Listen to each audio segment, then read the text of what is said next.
Some moments in history are such where victory, even when it is within reach, suddenly slips away. The swords on the battlefield are still hot. The thunder of horses' hooves is still shaking the earth. And in the eyes of the soldiers, the sparkle of victory is still alive. But a single turn of fate changes the course of an entire war. And at that very turning point stood the battle of Sultan Jalaluddin Khwarazm Shah, where victory was near, but danger was even nearer. After Genghis Khan's escape, Sultan Jalaluddin had moved somewhat away from his original target. Yet despite that, he continued his storm-like assault on the heart of the enemy army. The Muslim warriors kept striking the Tatar ranks like lightning. But now the situation had begun to change. The news that Genghis Khan had escaped safely spread throughout the Tatar army. Knowing their leader was alive and secure, the enemy's morale slowly began to recover. Thus, the rear ranks of the Tatars reorganized themselves and pushed forward again, saving the heart of their army from total destruction. Even so, up to that moment, the balance of the battlefield was clearly tilted in favor of the Muslims. Victory felt very close. The heart of the Tatar army had already begun to tremble with fear.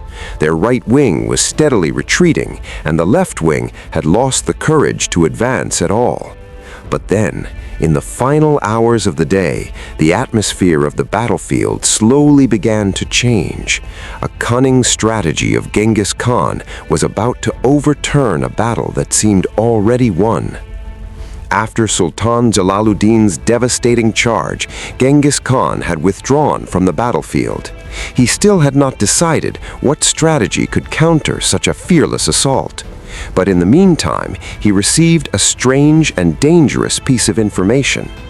The report said that most of the soldiers of the left wing of the Muslim army, due to the intensity of the fighting, had moved forward to assist the right wing and the center. And now, very few soldiers remained in the ranks of the left wing. How did this information reach Genghis Khan? Was it delivered by Tatar spies, or had someone among the Muslims betrayed this secret? History remains silent on this question, but it is not impossible that someone within the Sultan's army lost hope of victory and chose this path to save his own life. Perhaps he thought that if he revealed this secret to Genghis Khan, he might escape this storm of destruction and earn a place among the Tatars as a loyal servant. Whatever the truth may be, the moment Genghis Khan heard this news, a dangerous gleam appeared in his eyes. He immediately dispatched 10,000 fresh elite warriors under the command of his trusted general, Bala Nuyan. The order was clear. They were to take a long detour, reach behind the Rocky Mountain, and then, at any cost, cross that mountain and launch a surprise attack from the rear of Sultan Jalaluddin's left wing. This was the move that would soon change the fate of the battlefield.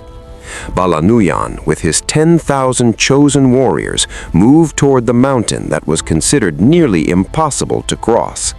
Jagged rocks, steep slopes, and deadly cracks. The Tatar soldiers crawled and slid across the rocks, slowly climbing upward. At many places, soldiers slipped and fell. Some were wounded, some fell silent forever. But Bala Nuyan did not stop. He continued pushing his army upward.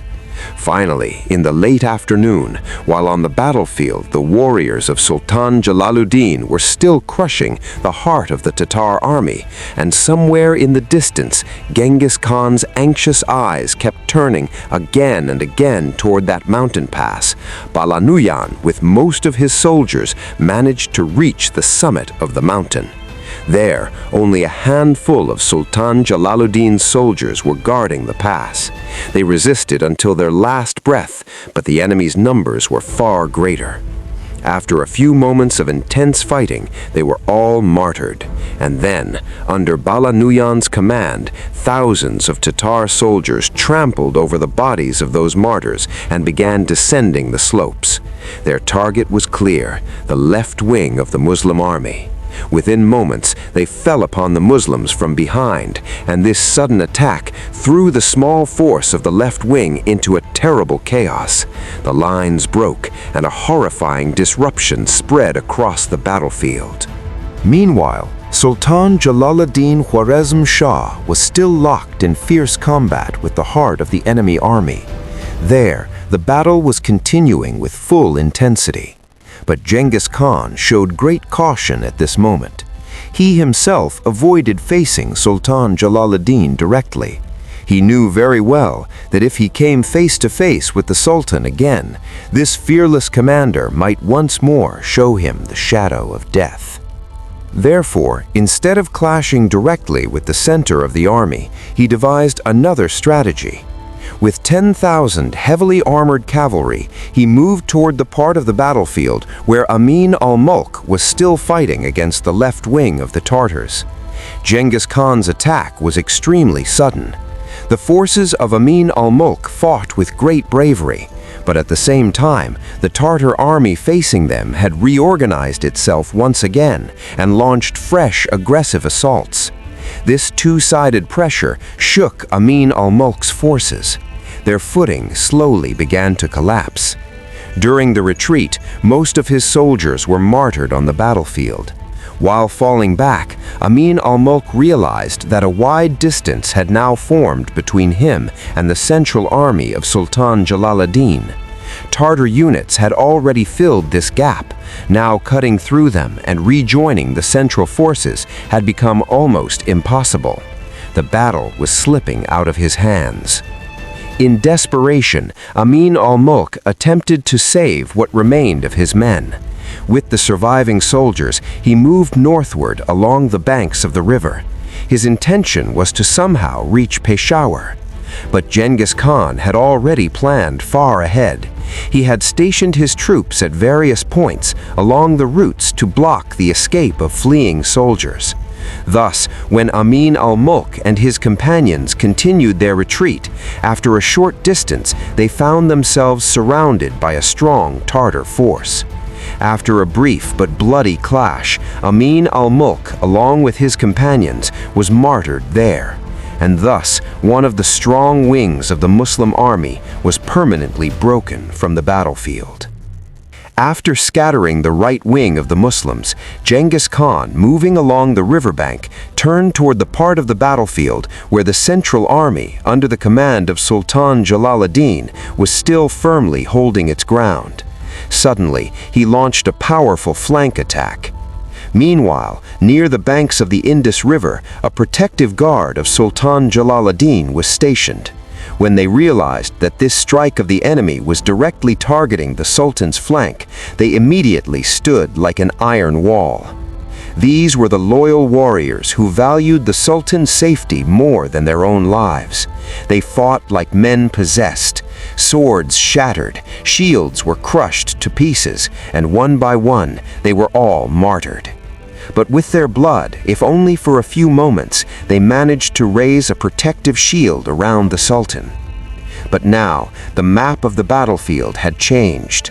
Sultan Jalaluddin, who only a few hours earlier had been standing just a few steps away from a difficult yet possible victory, now, after the destruction of both his right and left wings, had read the writing of fate. A great struggle, a story of sacrifice and fearless devotion, was now moving towards its tragic end. Now Sultan Jalaluddin was facing the intense pressure of the Tatar army from three sides. Most of his soldiers had already been martyred on the battlefield, and now only one path remained before him: an honorable death. But the Sultan was not among those who surrender before their last breath. He gathered his remaining strength and once again launched a storm-like assault on the guards of Genghis Khan. Swords struck like lightning. Hundreds of Tatars covered in blood and dust began falling to the ground. But the enemy's numbers were still overwhelming. Gradually, the pressure of the Tatars continued to increase. Thus the Sultan, along with his remaining warriors, turned toward the last corner of the valley, the place where the mountain range and the Indus River embrace each other. The royal camp of the Sultan's army was also established in that direction, and there the Sultan's wives and children were waiting for the decision of their fate. Meanwhile, the bloodthirsty Tatar army, crushing the Sultan's remaining soldiers, was rushing after them. Balanuyan, the same commander who had shattered the left wing of the Khwarazmian army, closed in from one side, placing the Sultan's remaining warriors under severe pressure. With every passing moment, the enemy's circle was tightening. Finally, after a retreat of nearly 5 miles, when Sultan Jalaluddin Khwarazm Shah reached near his royal camp, beside 2 towering rocks, only 700 loyal warriors remained with him. But these 700 were men who could stare death directly in the eyes. And the battlefield was now moving toward a moment that history would never forget for centuries. Now the battlefield was filled with nothing but dust. The clash of swords had faded, yet the earth was still soaked with the blood of warriors. Sultan Jalaluddin Khwarazm Shah, with only 700 loyal companions, stood between 2 massive rocks. Behind him were the roaring waves of the Indus River, and before him stretched the endless army of Genghis Khan. This was the moment when history itself seemed to hold its breath. Could a sultan with his family and a few loyal warriors escape this storm? Or would this very battlefield become the final resting place of this great warrior? On the other side, Genghis Khan's eyes were fixed on that very spot. He knew that if Jalaluddin escaped today, this fire might rise again one day. And now, before the roaring waves of the Indus River, a decision was about to be made that would be engraved forever upon the pages of history. In the next part, we will see how Sultan Jalaluddin Khwarazm Shah turns the impossible into reality, how he entrusts his family to fate and makes a decision that leaves even Genghis Khan himself astonished, and how the roaring waves of the Indus River become witnesses to the determination of a sultan. This is a scene that history has remembered for centuries with awe and respect. The next part will bring a story where courage, sacrifice, and honor reach their highest example.